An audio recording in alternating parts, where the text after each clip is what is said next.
ရှီအောင်နှင့်လင်ကြားတို့သည်ဘိုးဘေးများ၏စီစဉ်မှုကြောင့်ငယ်စဉ်ကတည်းကစိတ်ဆက်ကြောင်းလမ်းပေးထားခြင်းခံရသည့်သူတို့နှစ်ဦးသည်အပြင်လောကတွင်တစ်ယောက်နှင့်တစ်ယောက်အထင်လွဲလျက်ရှိပြီးလင်ကြားသည်စိတ်ဆက်ကြောင်းလမ်းမှုကိုဖျက်သိမ်းလိုသည်တစ်ဖက်တွင်ရှီအောင်သည်ဂိမ်းတစ်ခုကိုကစားရာတွင်အလွန်တော်ပြီးအေးဆက်ဆက်အမှုအရာရှိသည့်ဂိမ်းကျွမ်းကျင်သူတဦးနှင့်တွေ့ဆုံခဲ့သည့်ဂိမ်းကစားရင်းအခက်အခဲများကိုအတူဖြေရှင်းကြရင်းတဦးနှင့်တဦးရင်းနှီးလာကြသည်ရှီအောင်သည်မိမိကိုယ်ပိုင်ဘဝကိုလွတ်လပ်စွာရှင်သန်လိုသူဖြစ်သောကြောင့်လင်ကြားနှင့်စိတ်ဆက်ထားခြင်းကိုမလိုလားဘဲစိတ်ဆက်ပွဲကိုဖျက်သိမ်းရန်ဆုံးဖြတ်လိုက်သည်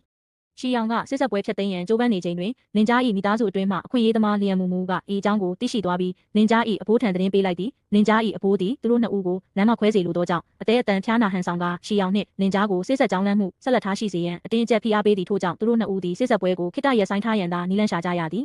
ထို့အတော်တွင်လင်ကြားသည်လည်းဂိမ်းထဲတွင်သူရင်းနှီးနေသည့်ရောင်မေ့ဆိုသူမှာအပြင်လောကတွင်သူ၏စိတ်ဆက်ထားသူရှီအောင်ဖြစ်နေမှန်းမသိခဲ့ပေ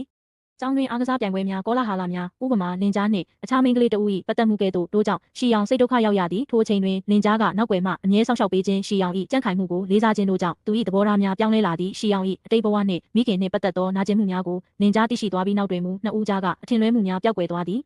နောက်ဆုံးတွင်ဂိမ်းကဘာမှဆက်သွယ်မှုသည်အပြင်လောကသို့ကူးပြောင်းလာသည်လင်ကြားသည်စိတ်ဆက်ကြောင်းလမ်းမှုကိုဖျက်သိမ်းရန်ကြိုးစားခဲ့မှုသည်ကိုနောင်တရကရှီအောင်အပေါ်ထားရှိသည့်သူ၏စစ်မှန်သောချစ်ချင်းမြတ်တာကိုထုတ်ဖော်ပြသသည်အတားအဆီးများဖြစ်သောမိသားစုပြဿနာနှင့်ပြိုင်ဘက်များကိုကြော်ဖြတ်ပြီးနောက်သူတို့နှစ်ဦးသည်တယောက်ကိုတယောက်လက်တွဲကအနာဂတ်ကိုတည်ဆောက်သွားကြသည်